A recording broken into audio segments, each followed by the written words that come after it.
With Tekken 8 almost out, we know all the characters are returning and their lore. However, there's a list of characters who didn't make the cut. Though this short series will look at these characters and based on their previous lore, how can they return to Tekken 8 in the future? In today's episode, we look at Katarina Alves.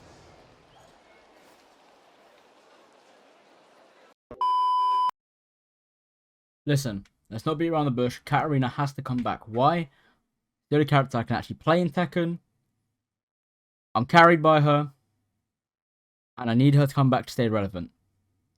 Also, Arslan Ash won the last Tekken 7 tournament with her. So you gotta have a TWT champion character return. It's only fair, right? This is non-biased, by the way. This is non-biased. It's just what should happen.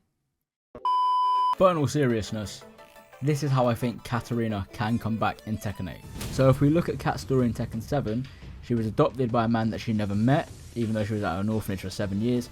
And she didn't like this guy, rebelled against him, but his kindness and his patience on Kat kind of wore on her, and they ended up growing close and actually had a connection. Then he ended up vanishing. So with him disappearing, she wanted to find him. And she found out about the King of Iron Fist tournament with her mind being set that I'm going to make enough money to try and find out what happened to him. But the first match was on that G-Corp tower and it was against Gigas. So both their endings are very similar.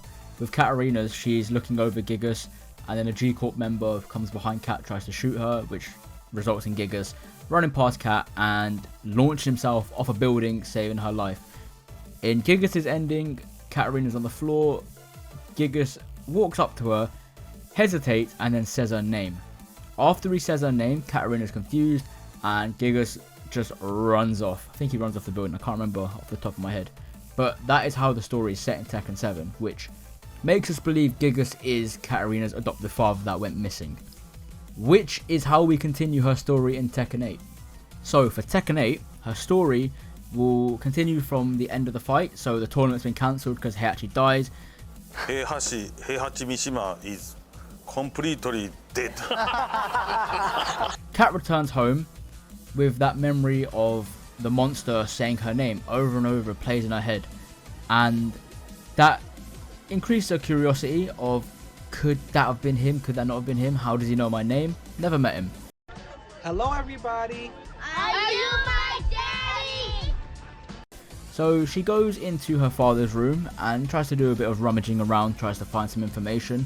And then she comes across a letter that has the G-Corp logo on it, which makes her believe that Monster has something to do with her father and G-Corp have something to do with him disappearing. So it sort of sets her sight out on, I need to infiltrate G-Corp. Then as she's trying to think of a plan, on the TV Kazuya appears about his new world, and she realizes that he is the head of G-Corp. She wants to bring him down and take him out and find out what happened to her father. So it's been set. Tekken 8, Katarina returns to get the answers. What has G-Corp done with her father? It's that simple. Because we've got characters like Leo who wanted to find out what happened to their mother. We've got Shaheen who wants to find out what happened to his friend. But all of these stories tie into G-Corp. There's a link to G-Corp. Which is why I think Katarina can come back, just because her story is related to G-Corp. Her gameplay will be really different because of No Magic 4. That's where the character will be reworked. And I'm here for it. I don't think she's coming back, even though I am a Kat main. It is what it is. But any other character you'd like me to see, put a comment below. Subscribe if you haven't. And yeah,